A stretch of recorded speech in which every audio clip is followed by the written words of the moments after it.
So ngayon, ito mga kababayan, yung sunod. No? Ito yung sunod nating pag-uusapan ay patungkol ito kay Sara Duterte at kay Madriaga. Nako, oo, Manoy Tarok, oo, hotdog lover talaga yan si Rocky. So ngayon mga kababayan, eto na. Ang sabi ni Sara Duterte nung nakaraan mga kababayan, na ang sabi, hindi daw kilala si Ramil Madriaga, no?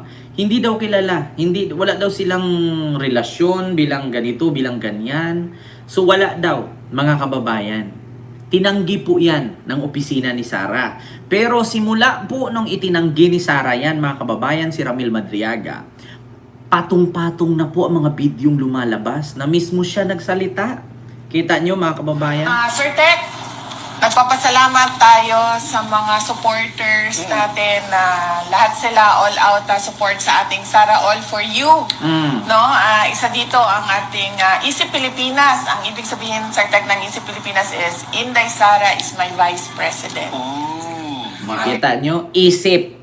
Inday Sara is my Vice President. Nasaan yung V? Alam mo, Sara, minsan, yung isip, yan po yung itinatag ni Ramil Madriaga. Inday Sara is my president for 2028. Pero, dinagdagan niya ng V.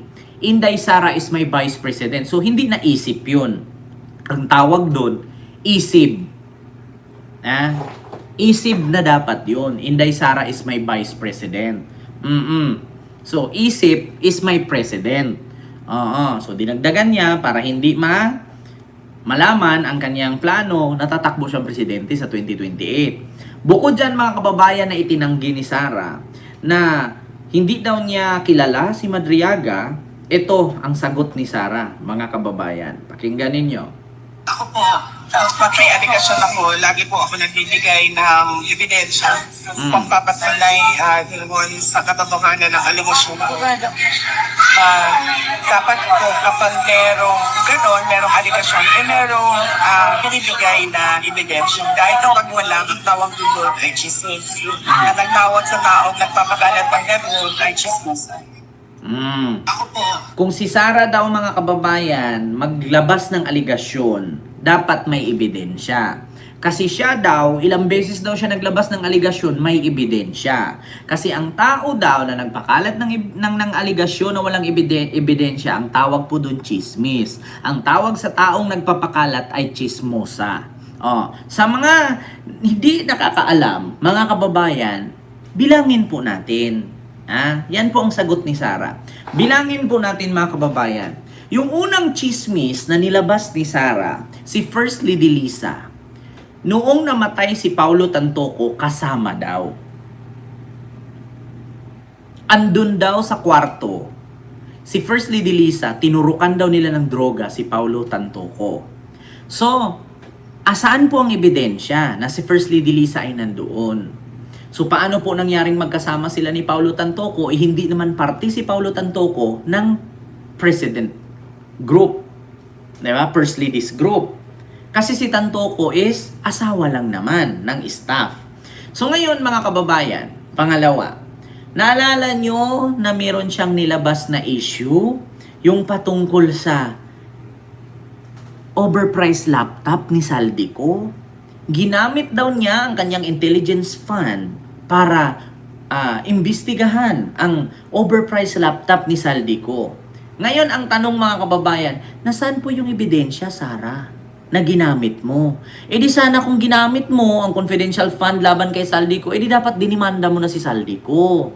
Kung meron kang hawak na ebidensya, di ba wala pa rin? Nakadalawa ka na. Wala pa rin. Pangatlo, ano ang pinaka-the biggest na nilabas mo?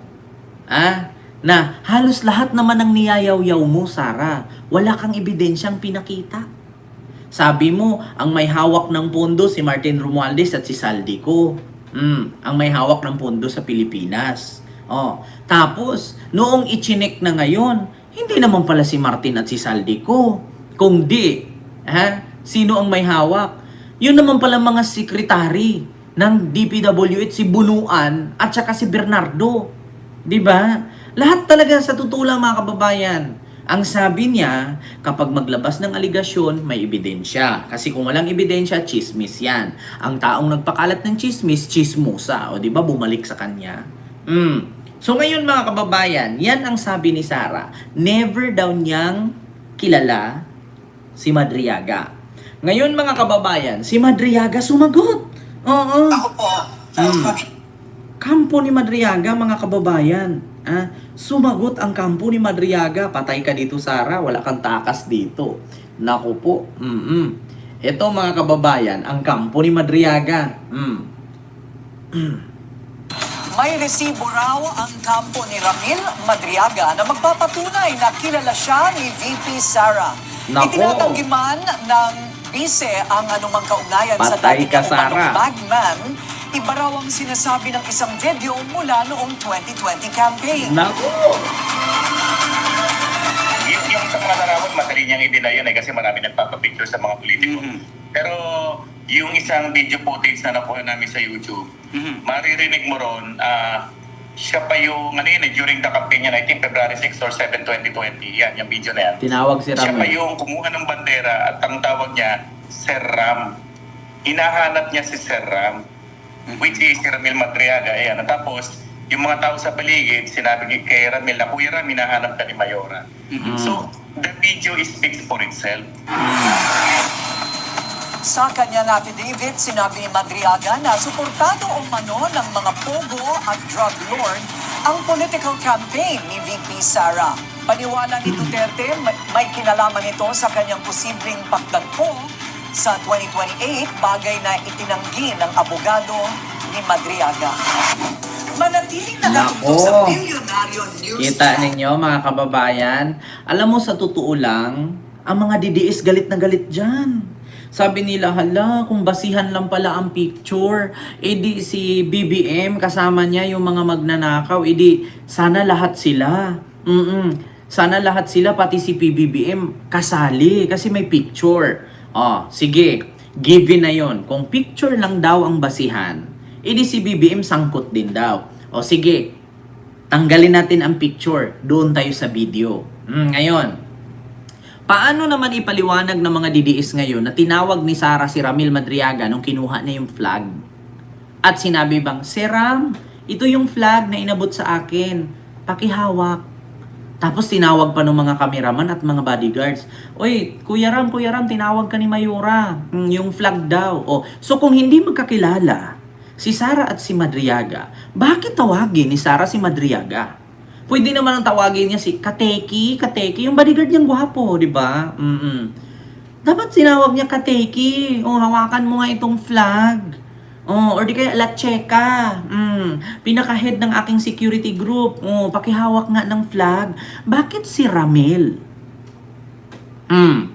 Di ba? At ito pa, sige, sabihin natin, malay mo nagkataon lang. Si Ramil ang tinawag kasi nga, bago si Sara bumaba, kausap niya si Ramil. Sige, tanggalin naman natin yung picture, tanggalin naman natin yung tinawag niya si Ramil. Dito tayo sa conversation sa mga utos ni Sara. Paano naman ninyo ipapaliwanag ngayon yung mga text messages at yung mga video call ni Ramil at ni Sara sa mga utos niyang ihatid ang mga pera? At sa utos pati ng asawa niyang si Man Scarpio na kunin ang droga sa magnetic lifter sa Cavite. Sige nga, paano ngayon ipaliwanag ng mga DDS yan? Alam niyo mga DDS, huwag niyo nang pagpiliting ipagtanggol si Sara kasi pati kayo mabibisto. Pati kayo magmukhang tanga. Bilang dapat nagkaroon na kayo ng aral kasi bakit dati? Alam niyo ang sabi ni Digong kay BBM, meron tayong presidenteng bangag noon, bangag ngayon ang ating presidente. Tapos pagkabukas, nung in-interview ng media, anong sabi ng media? Mr. President, sabi mo adik si PBBM, gumamit siya, bangag siya. Anong sabi ni Digong? Ako? Sinabi ko adik?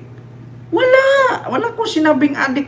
Maawa naman kay sa akin. Matanda na ako, baka ipapatay ako ni Marcos. Sinabihan ko siyang adik. Baka ikamatay ko pa yan. Wala ko sinabing adik. Diba? Ay di yung mga vlogger ngayon, nagmukhang tanga. Tapos pinagpilitan na naman ulit nila. Si PBBM daw ang kadahilanan ng pagpapakulong kay Digong sa dahig. Tapos biglang nagsalita si Digong, mga kababayan. Ma'am Tet, hello po. Anong sabi ni Digong, mga kababayan? Walang kinalaman si Marcos noong ikinulong ako sa dahig. Wala siyang kinalaman dito. Alam ko at kaya ko. Dito kung ako'y makulong, kaya ko. Tapos pagpilitan na naman nila yan. Kaya ang mga DDS, isa lang ang masasabi ko sa inyo. Mahirap ipagtanggol. Hello po Ma'am Helen at kay Ma'am Biola ng Sirisa Force. Hello po. Mahirap ipagtanggol ang mga tao na hindi kayo importante. Kayo tanggol kayo ng tanggol. Sa sobrang pagtanggol ninyo, nakakasuhan kayo, tinulungan ba kayo? 'Di ba? Tanungin ko kayo, yung pulis na nagwala sa live, yung vlogger, tinulungan ba ni Sara nung natanggal siya sa posisyon yung pulis? Hindi. Yun bang mga nagwawala doon sa wilga-wilga sa Qatar na mga na-deport at nakulong na OFW, tinulungan ba ni Sara? Hindi. Yun bang nakulong sa Hong Kong dahil sa signature campaign ni Digong, tinulungan ba ni Sara? Hindi rin. 'Di ba?